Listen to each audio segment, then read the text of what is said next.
Goeiedag en baie welkom by die program Ontsluit die Woord. Die program waar ons kyk na die waarhede in die skrif en hoe die Heilige Gees dit vir ons oopsluit in ons lewe en hoe ons dan prakties in ons lewe kan lewe, gedryf deur die wysheid en die insig van die Gees, deur die inspirasie en krag van die Heilige Gees. My naam is Jaco Bitter en vandag gaan ek met jou gesels oor emosionele intelligensie en ook hoe die woord ons leer hoe om emosioneel slim te wees in ons lewe.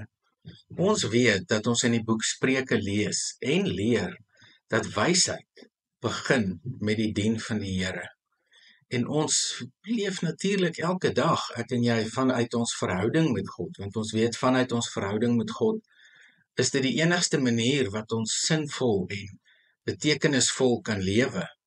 Dit is by God wat ons alles leer in ons verhouding. Dis deur die Here se genade wat ons bewus raak van ons swakheid en ook hoe hy ons red.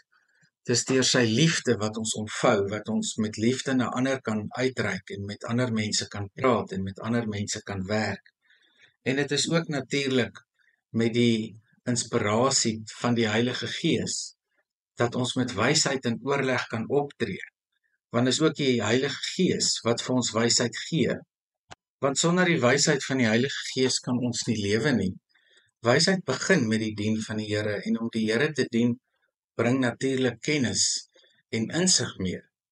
Om die Here te dien beteken dat ons ander mense bedien. Om die Here te dien beteken dat ons lewe aflê aan hom en dit beteken dat jy elke dag jou lewe aan hom toewy en alles wat jy doen vir hom doen. En dit kan soms voel asof jy net besig is met alledaagse dinge. Maar as jy mooi daaroor dink in jou lewe, sal jy dalk baie keer raak sien hoe jy met die liefde van die Here optree en die liefde van die Here leef teenoor ander mense.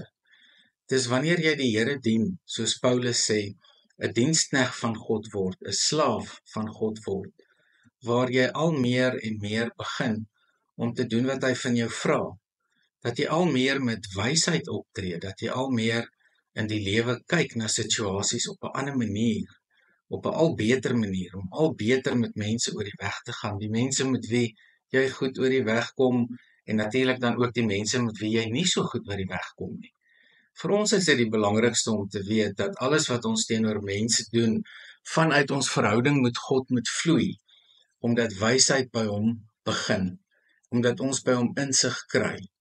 En daarom kan dit ons help in die praktiese komponent van ons lewe elke dag, om ook nie net intellektueel slim te wees nie, maar ook emosioneel slim te wees.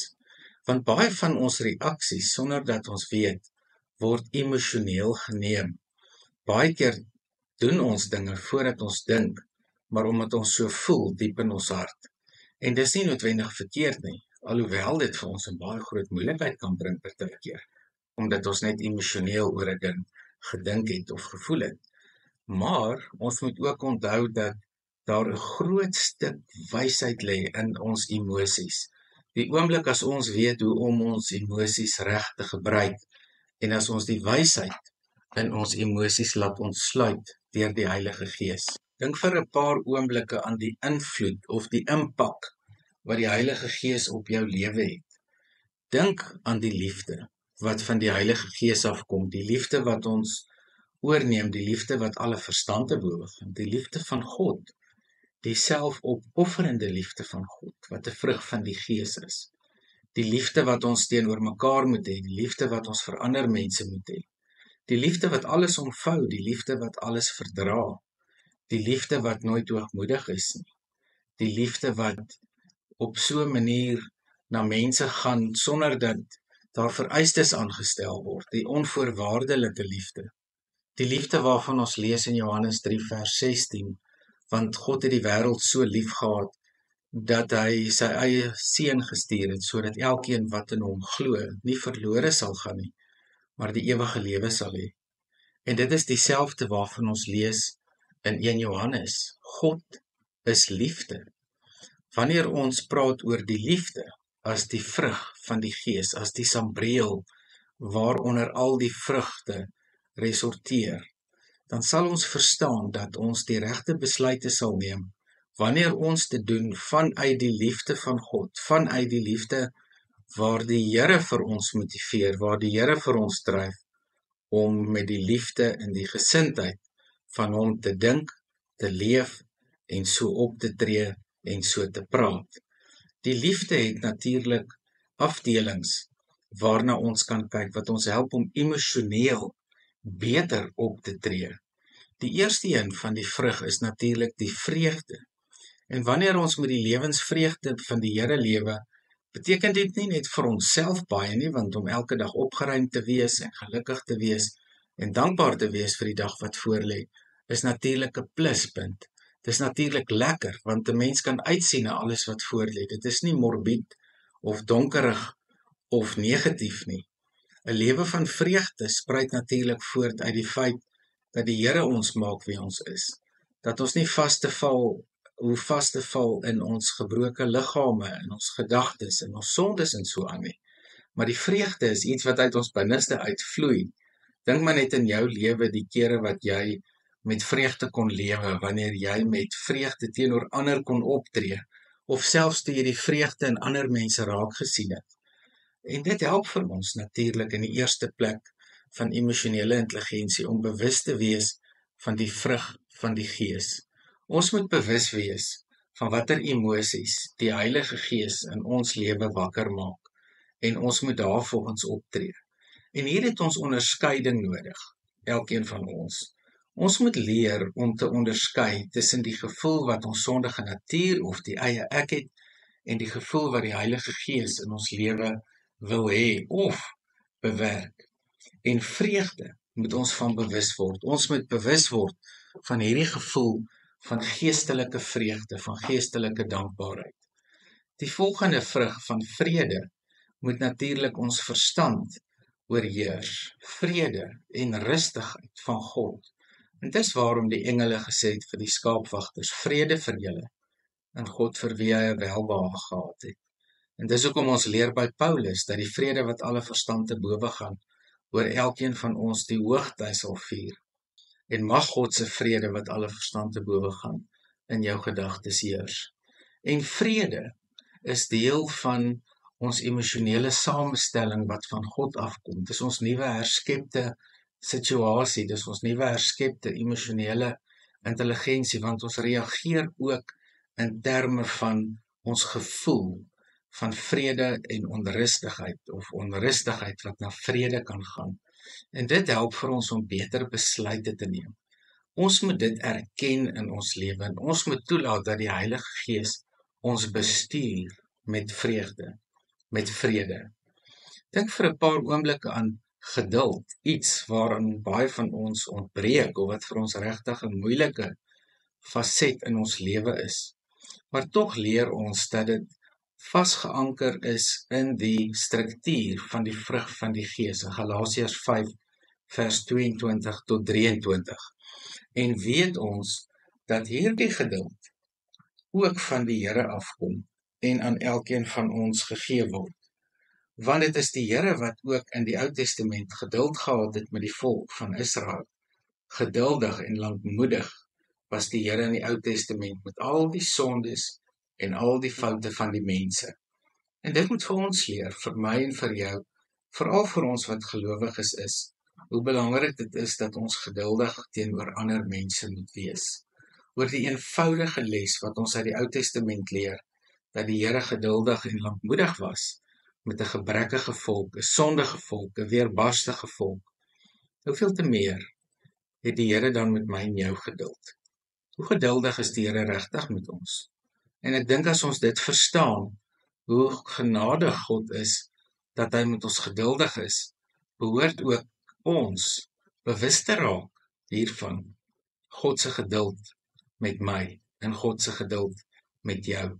Ons moet toelaat dat die Heilige Gees ons ook bestuur met geduld in ons lewe. Want wanneer ons sondige natuur in ons aan die werk is ons ongeduldig.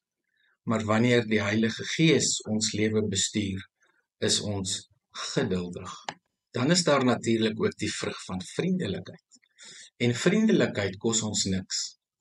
Vriendelikheid kan ons vir almal gee, want vriendelikheid doen niemand skade nie. Liefde doen niemand skade nie. As ons terug kan gaan na die oorkoepelende vrug, die liefde.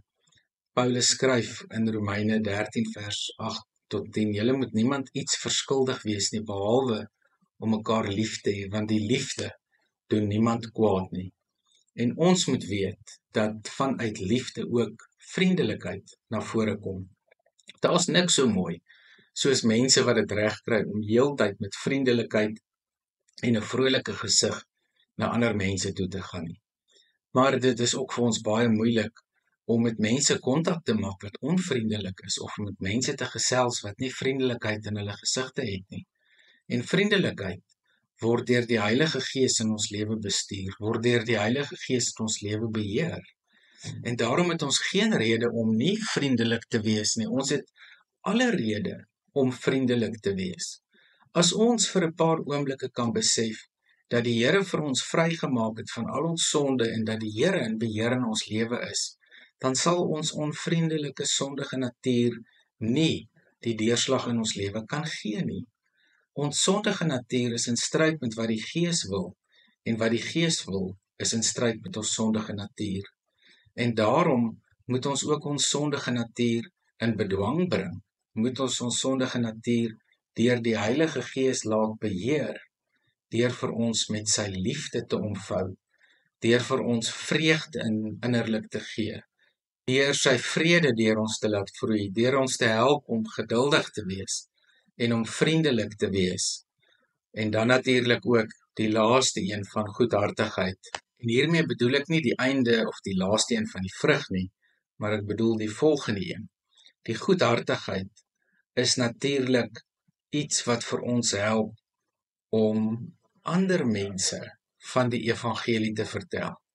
Help vir ons dat ander mense na ons toe kan kom omdat hulle in ons goedheid raak sien, omdat hulle die goeie hart wat God in ons bewerk het, kan ervaar hoe die Here in ons lewe vir ons 'n hart van vleis gegee het en dat hy die hart van klip weggevat het. Die vrug van die Gees leer vir ons dan deur hierdie wat ek nou genoem het van vreugde, vrede, geduld en vriendelikheid en goedhartigheid, hoe elkeen van hierdie na ander mense kan gaan en in ander mense se lewens 'n invloed kan uitoefen, as nie net 'n vrug nie, maar ook as 'n genadegawe wat ander mense kan dien.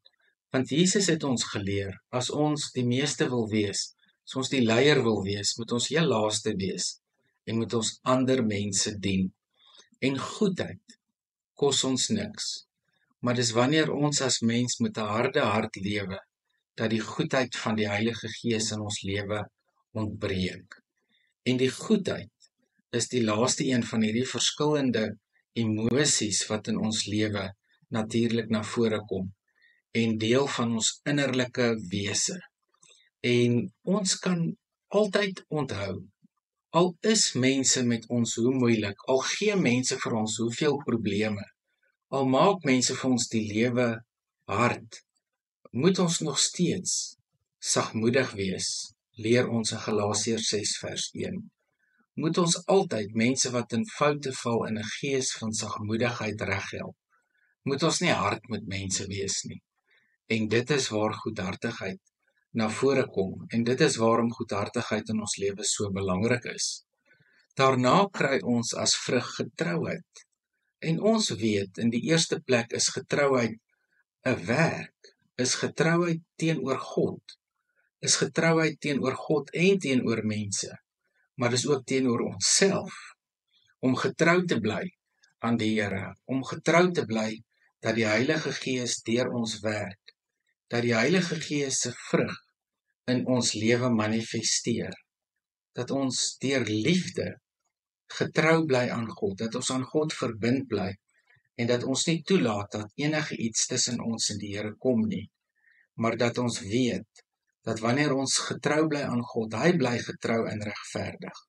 En daarom moet ons onthou, omdat God getrou is, moet ons ook teenoor hom getrou wees. Want God is getrou en regverdig, hy reinig ons van alle ongeregtigheid, wanneer ons sonde en opregtheid voor hom bely. In 1 Johannes 1 vers 9 en vers 10 lees ons hiervan. Die volgende vrug van die Gees gaan oor nederigheid. En nederigheid kan 'n mens natuurlik op 'n klomp verskillende maniere verstaan. Nederigheid in die Bybel leer ons by Paulus kan ook danige nederigheid wees, voorgee nederigheid. Praat asof ons maak asof ons nederig is. Maar nederigheid het 'n baie dieper dimensie in ons lewe, soos elkeen van hierdie vrugte waarvan ons gepraat het. Is nederigheid 'n lewenswyse? Nederigheid is die lewenswyse wat voortvloei nadat ons onder die indruk gekom het wie ons regtig is sonder God en wie ons dan is saam met God of nadat ons God ontmoet het. En nederigheid is vir ons 'n belangrike lewensingesteldheid om nooit meer van onsself te dink as wat ons moet nie. Daarom dat Paulus in Efesiërs 2 skryf, niemand het enige rede om op homself of haarself trots te wees nie. Want nederigheid is die belangrike waarde wat ons help om onsself te laat beskryf deur God, om ons te laat bestuur deur die Heilige Gees. Want die Heilige Gees is die bestuurder van nederigheid. Wanneer ons sondige natuur die nederigheid wil bestuur, kry ons 'n danige nederigheid. En daarom moet ons die Heilige Gees toelaat om die nederigheid van God in ons lewe die deurslag te laat gee. Die laaste op die lys van die vrug van die Gees is selfbeheersing. En vriende, het ons nie hier die hulp van die Heilige Gees nodig nie. Hier het ons regtig die Here se hulp nodig om ons te help om in alle omstandighede met selfbeheersing te lewe. Want dit wat ons sondige natuur wil hê, is nie wat die Heilige Gees wil hê nie. En dit wat die Heilige Gees wil hê, is nie wat ons sondige natuur wil hê nie, skryf Paulus in Galasiërs 5. En dan roep Paulus elkeen van ons op, laat die Heilige Gees jou lewe beheer. Want dan weet ons dat ons besig is om God te dien. En soos ek in die begin van die program gesê het, wysheid begin met die dien van die Here. En dan kry jy insig en jy kry kennis. En wanneer ons bewus raak van die vrug van die Gees, van die liefde, die vreugde, die vrede, die geduld, die vriendelikheid, die goedhartigheid, die getrouheid, nederigheid en selfbeheersing, en ons raak bewus van hoe die Heilige Gees elkeen van hierdie in ons lewe bestuur, dan gaan dit outomaties oorloop na die regte gedrag. En wanneer ons by die punt kom om in alle situasies die Heilige Gees toe te laat om ons te bestuur, dan hoef ons onsself nie eers te motiveer vir die regte gedrag nie. Die regte gedrag sal spontaan uit ons lippe, vanuit ons harte, vanuit ons gedagtes en in ons lewenswyse sigbaar word. Dan kan ons weet dat die gedrag wat ons toon Heilige Gees gedrag is. En dit is meer as emosionele intelligensie. Dit noem ons geestelike intelligensie, geestelike wysheid. En dan kan ons heeltemal, soos Paulus in 1 Korintiërs 2, dinge geestelik onderskei. En Paulus skryf Filippense 1 vers 9 tot 10, dan kan ons onderskei waarop dinge werklik neerkom, dat ons in liefde, in begrip, in fyn aanvoeling al meer sal toeneem, sodat ons kan onderskei waarop dinge werklik neerkom. Dan wanneer ons liefde, vreugde, vrede, geduld, vriendelikheid, goedhartigheid, getrouheid, nederigheid, selfbeheersing, alles fasette wat uit die lewenswyse van ons Here Jesus Christus in ons lewe manifesteer, in ons lewe waar word, dan kan ons begin om empatie teenoor ander mense te toon. Ons kan empatie toon teenoor ons vyande. Ons kan empatie toon teenoor mense wat swaar kry. Ons kan empatie toon teenoor mense wat regtig vir God nodig het. Ons kan empatie toon in situasies wat vir ons baie moeilik is. Ons kan ander mense leer verstaan. Ons kan ander mense se gevoelens en perspektiewe aanvoel. En ons kan deelneem in 'n gesprek met elkeen van hulle op so 'n manier dat deur die begrip wat ons vir hulle wys, hulle ook die liefde van God kan sien dat die Heilige Gees ons bestuur, dat die Heilige Gees in beheer is van ons lewe. Ons sal ook moeite doen om ander mense te ontwikkel, om ander mense te dien. Is dit nie wat Jesus gesê het nie? Die wat die belangrikste wil wees, moet ander mense dien. Dan sal ons ook bewus wees van ander mense se ontwikkelingsbehoeftes, hoe ander mense moet groei, hoe ander mense nader aan die Here moet kom. Ons sal ook bewus raak natuurlik van ons diensoriëntasie, want die liefde is 'n diens. Liefde is 'n diensoriëntasie, want dan sal ons georiënteer wees met die wysheid van God. En dan kan ons nie net emosioneel intelligente besluite neem nie, maar ons kan ook intellektuele wyse besluite neem.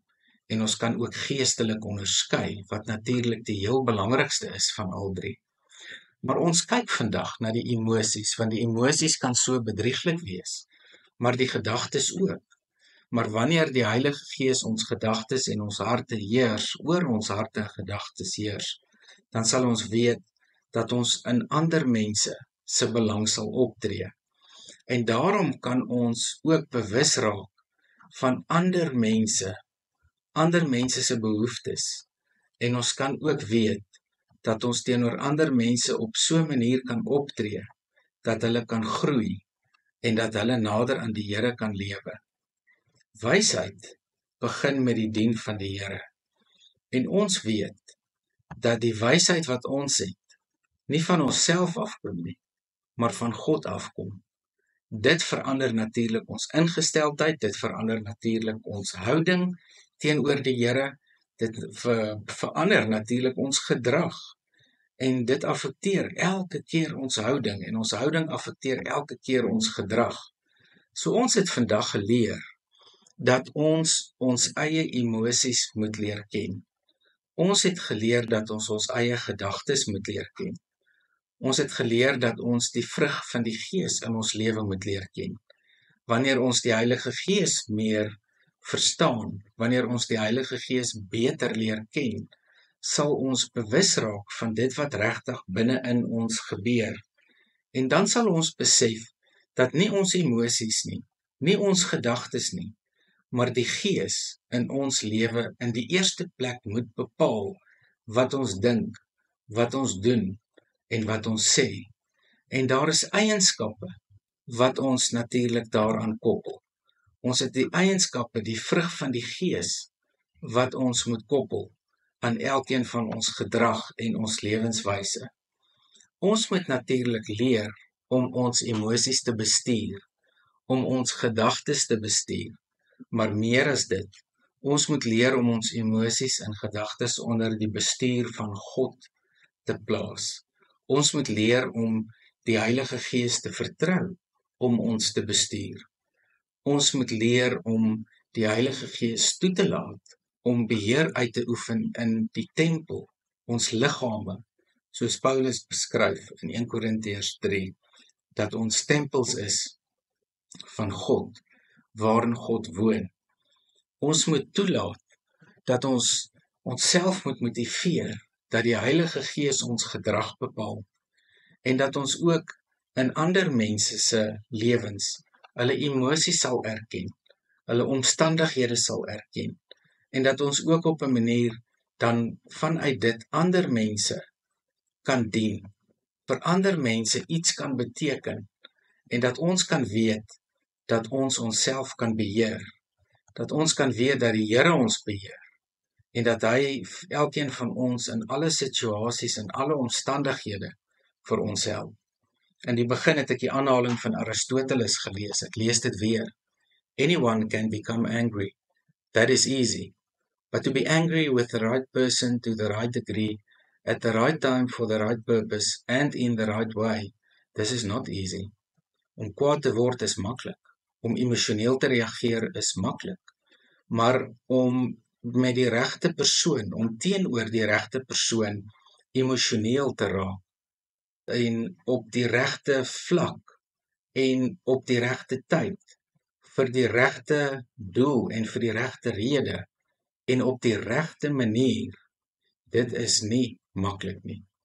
En daarom moet ons weet dat ons die Gees van God in ons lewe nodig het. Dat ons nodig het dat die Heilige Gees in ons lewe die deurslaggewende faktor is wat in ons lewe alles bepaal. Alles wat begin by liefde, alles wat begin by die vrug van die Gees, by die wysheid van die Here, die wysheid van die Gees, dat ons met die vrug van die Gees sal lewe en dat ons met die vrug van die Gees teenoor ander mense sal optree, dat ons liefde sal hê, dat ons sal toelaat dat die Heilige Gees die liefde in ons lewe bestuur, dat ons voluit in liefde sal lewe. En jy moet vandag weet dat God jou liefhet, dat hy jou so lief gehad het dat hy sy eie seun gestuur het. Jy moet onthou dat God liefde is en dat dit sy liefde is wat vir jou die lewe die moeite werd maak om te lewe, soos Dawid skryf in Psalm 63. U liefde is meer werd as die lewe. En dit is ook vir jou waar vandag, dat God se liefde in jou lewe meer werd is as enige iets anders. Want dis sy liefde wat jou omvou. Dis sy liefde wat vir jou elke dag dra, wat vir jou 'n rede gee om te lewe, wat vir jou deur jou omstandighede dra, wat vir jou omvou, goeie tye en slegte tye, tye van goed voel, tye van baie sleg voel, tye van finansiële welstand en tye van finansiële probleme. En daarom moet ek en jy vandag gaan en toelaat dat die Heilige Gees ons bestuur wat liefde aanbetref. Dat ons moet toelaat dat die Heilige Gees in ons lewe ons vreugde moet bestuur, ons vrede moet bestuur, ons geduld moet bestuur, ons vriendelikheid, ons goedhartigheid, ons getrouheid, ons nederigheid en ons selfbeheersing. Want hierdeur kom die liefde van God na vore in ons lewe. En kom ons maak vandag weer die besluit. Kom ons gee onsself vandag weer opnuut aan die Here. Kom ons gee die beheer van ons emosies aan hom. Kom ons gee die beheer van ons gedagtes aan hom, sodat hy in alle omstandighede in ons lewe die deurslaggewende faktor kan wees. Kom ons gaan vandag en ons leef met die vrug van die Gees. Kom ons ontwikkel 'n lewenswyse waar ons die vrug van die Gees in ons lewe toelaat, God toelaat, dat sy Gees in ons lewe hierdie vrug laat na vore laat kom. Kom ons laat die Heilige Gees toe om oor ons sondige natuur te heers. Die kruis van ons Here Jesus Christus het nie net die sonde oorwin nie, maar ook die krag van die sonde gebreek. Hy het nie net die sonde oorwin en die krag daarvan gebreek nie, maar hy het ook dit kom afwas in ons lewe deur sy bloed. En vandag kom die Here Jesus Christus en hy was my en jou weer skoon met sy bloed van alle ongeregtigheid, van ons sondige natuur, wat teen die Heilige Gees was. Die Here kom maak vir ons weer sag, hy kom maak vir ons weer nuut, en hy kom herskep ons weer, dat ons 'n tempel kan wees, waarin hy kan woon. My gebed vir jou is, dat die Here Jesus vandag vir jou aanraak, dat jy deur sy Gees bewus sal raak van sy teenwoordigheid, en dat jy herskep sal word op al die terreine, waar die Here vir jou weer wil herskep na jou oorspronklike skepingsorde. Die genade van die Here Jesus Christus is vandag by jou. Jy moet 'n wonderlike dag verder hê.